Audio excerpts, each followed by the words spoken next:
जब नचनिया के मालिक का बर्थडे हो तो कुछ ऐसा माहौल होता है, देखिए जरा।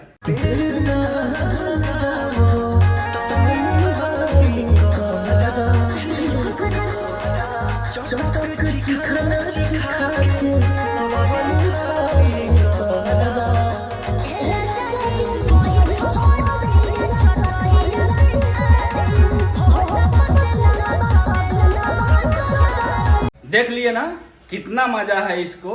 अरे बर्थडे सेलिब्रेशन तो एक बहाना है, असली काम तो इसका इंस्टाग्राम रील वाली नचनिया को छूना और पजियाना है।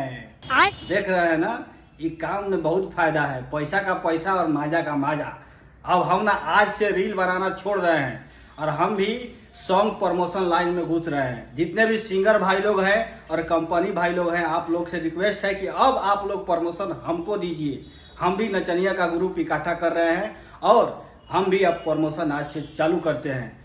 और नचनिया लोग तोनी के कान खोल के सुन लो, गाया के ग्रुप छोड़ के अब मोतिहारी के ग्रुप ज्वाइन कर लो, ठीक बानू? हाँ।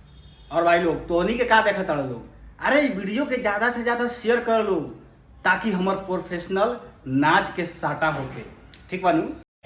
अच्छा।